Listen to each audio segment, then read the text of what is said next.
Capítulo 102. Quanto mais Klein pensava sobre isso, mais provável parecia. Caso contrário, quem teria alugado essas edições aleatórias sem motivo? Sim, a pesquisa sobre o pico principal da Cordilheira de Ornassis é um campo bastante impopular. Fora professores e professores associados, um amador interessado nunca teria ouvido falar disso. Até o Klein original, formado em História, sabia disso apenas pelo caderno da família Antigonos. Embora Tingen seja uma cidade de universidades, não haveria tantas pessoas que se interessariam pelo assunto. E mesmo que haja alguém interessado, a maioria deles permaneceria dentro dos complexos universitários. Não seria necessário pegar emprestado da biblioteca de Weevil. O ponto mais importante é que o livro foi emprestado apenas recentemente. Ao analisá-lo dessa maneira, realmente há um problema. Eu não fui esperto o suficiente e não percebi. Parece que não tenho talento para ser detetive ou agir como Sherlock Holmes. Enquanto esses pensamentos corriam por sua mente, o chefe do bar Dragão Maligno, Suan, perguntou, intrigado. Algum problema? Como havia clientes e barmans por perto, ele só podia perguntar indiretamente. Não, estou apenas me perguntando como posso investigar esse cavalheiro. Como você sabe, Hannas Vincent morreu em sua casa. Klein havia preparado um motivo há muito tempo. Ele não queria fazer com que os punidores a mandato se interessassem pelas relíquias antigas do pico principal da Cordilheira de Ornassis. Vincent era um dos especialistas em divinação bastante famosos da cidade de Tingen. Ele costumava vir aqui. Suan havia realmente dado uma resposta superficial, mas como se lembrou, ele acrescentou, agora que penso nisso, o cavalheiro do retrato veio aqui junto com Vincent no início. Isso é exatamente o que eu queria saber.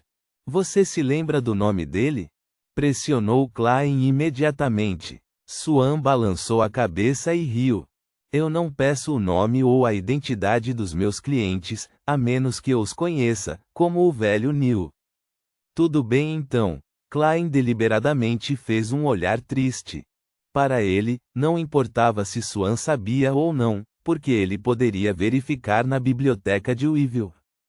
Para pegar emprestado livros de uma biblioteca privada, era necessário deixar informações pessoais, e sua identificação deve ter suficiente credibilidade. Afinal, Klein contou com uma carta de apresentação de um professor associado sênior antes de obter um cartão da biblioteca. Mesmo que o cavalheiro tenha falsificado suas informações, é muito provável que tenha deixado algumas pistas que podem ser úteis para minha divinação. Klein observou Suan enquanto ele retornava ao balcão do bar antes de entrar na sala de bilhar em profundo pensamento. Ele não estava com pressa de ir à biblioteca de Weevil para continuar com suas investigações. Ele planejava fazer suas compras primeiro, afinal, não se sabia se encontraria perigo e seria forçado a usar magia ritualística para desenvolvimentos subsequentes. Depois de passar por algumas salas, Klein chegou ao mercado clandestino. Havia poucas barracas e clientes, uma indicação clara de que ainda não era horário de pico. No momento em que deu um passo à frente, de repente viu o monstro Ademisaul, que podia sentir o cheiro da morte, parado em um canto. O jovem estava pálido e seus olhos emitiam uma pitada de terror e loucura. Ele também notou Klein enquanto olhava ao redor. Quando fizeram contato visual, Ademisaul de repente estendeu as mãos para cobrir o rosto. Ele se moveu em direção ao canto do muro em estado de pânico. Logo, ele se mudou para uma porta lateral ao lado dele e cambaleou quando saiu correndo. Isso é necessário? Eu quase te ceguei da última vez. Mas eu não fiz nada. Sério, é como se eu fosse o diabo. A expressão facial de Klein era um pouco séria. Ele balançou a cabeça e sorriu. Parando de pensar no monstro, ele chegou a uma barraca e começou a fazer compras com um objetivo em mente. Após cerca de meia hora, Klein havia gasto algumas libras, que eram a maior parte de seu estoque secreto de dinheiro. Contando as 3 libras e 17 soli que restaram, Klein sentiu seu coração doer. No entanto, ele tocou a pequena garrafa de metal no bolso interno do seu blusão preto. Este é o extrato de amanta, que Madame Dali usou anteriormente. Este é um pó misturado com casca e folhas de drago. Óleo essencial extraído de flores do sono. Pétalas secas de camomila. Este é o pó de noite sagrada, que eu mesmo produzi anteriormente. Reticências. Klein se lembrou dos itens armazenados em cada pequeno bolso e os repetiu para memorizá-los. Ele fez isso para garantir que encontrasse o ingrediente certo que precisasse em um momento crucial. Confiando em suas características únicas no misticismo, ele rapidamente terminou de memorizá-las e caminhou em direção à porta. De repente, ele viu uma figura um tanto familiar pelo canto dos olhos. Era uma jovem dama usando um vestido verde casual. Seu cabelo preto liso era macio e brilhante. Ela tinha um rosto redondo e olhos compridos, que davam a ela um olhar doce e um comportamento refinado. É a garota que tremia estranhamente na carruagem pública? Ela realmente parece bem. Eu nunca esperava que ela fosse uma entusiasta do misticismo. Klein diminuiu a velocidade e pensou por alguns segundos antes de finalmente lembrar quem ela era. Ele tinha que admitir que, além de justiça, que ele nunca havia visto claramente, essa jovem garota era a mais bonita que tinha visto desde que transmigrou para este mundo.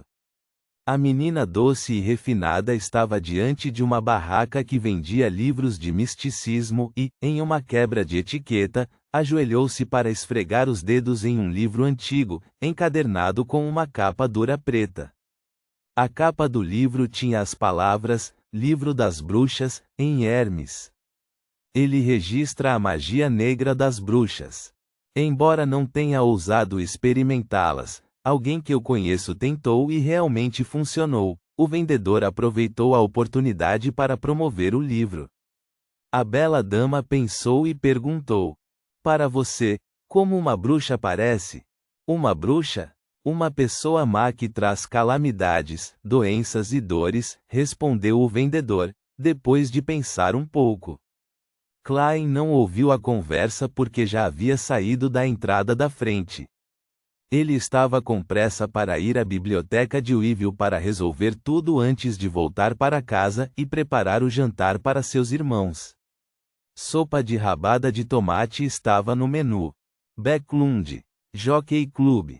Audrey Hall usava um vestido branco comprido com engageantes e bainhas com babados, além de rendas ao redor do peito. Ela ficou em uma sala VIP e observou os cavalos galoparem.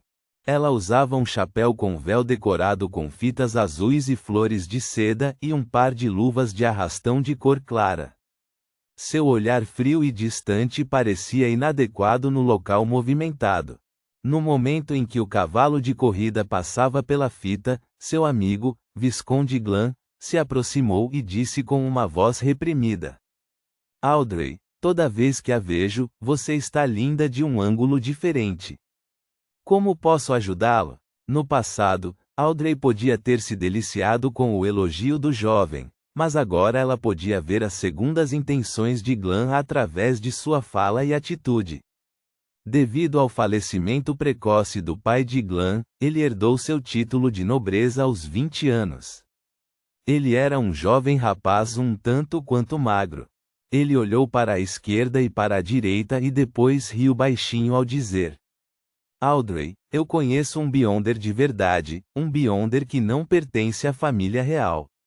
Você me decepcionou toda vez que disse isso. Audrey olhou para frente e respondeu elegantemente: Sério, juro pelo nome do meu pai. Vi os poderes do Beyonder, sussurrou Glan. Audrey não era mais a mesma de antes, que deveria estar empolgada com as notícias. Agora ela era uma Beyonder, mas para impedir Glenn suspeitar, arregalou os olhos e fingiu um sorriso surpreso. Ela perguntou com a voz trêmula: "Quando posso vê-lo?" "Sim, seria ótimo conhecer outros Beyonders. Não posso resolver todas as trivialidades através do clube de tarô. Além disso, devo reunir meus próprios recursos para trocá-los com o Senhor Louco e o Senhor Enforcado. Nem tudo pode ser resolvido com dinheiro. Sai, agora que enviei as 1000 libras, terei que ser mais econômica." Glenn ficou muito satisfeito com a resposta de Audrey. Ele olhou para o hipódromo e disse: "Amanhã à tarde, haverá um encontro de literatura e música em minha casa." Dentro da biblioteca de Weevil, Klein tirou do bolso a carteira de identidade e o distintivo e mostrou-os aos poucos bibliotecários. "Sou inspetor estagiário do Departamento de Operações Especiais da Polícia do Condado de Ottawa. Preciso da sua cooperação em uma investigação", disse ele em voz profunda, lembrando os filmes da polícia que costumava assistir. Os bibliotecários olharam para a carteira de identidade e o distintivo antes de trocarem olhares e assentiram um para o outro. "Vá em frente e pergunte, oficial." Klein recitou os nomes dos periódicos como a Nova Arqueologia e, ao terminar, ele disse: "Quero os registros de empréstimo do periódico nos últimos 2 meses." Ele percebeu que um dos bibliotecários o havia atendido antes, mas era óbvio que o homem não o reconheceu. "Tudo bem, espere um segundo." Os bibliotecários começaram a pesquisar e encontraram rapidamente os registros recentes de empréstimos. Klein folheou os registros seriamente, procurando o homem que havia pego emprestado o mesmo periódico que ele. Havia apenas um nome na lista: ele havia pego emprestado o periódico várias vezes, incluindo a edição que Klein conhecia. A entrada mais antiga foi no final de maio, e a mais recente foi no sábado passado, um dia antes da morte de Hannas Vincent. Klein passou o dedo pelas informações do mutuário e as memorizou. Sirius Arapis, comerciante de tecidos, residente na rua House, 19.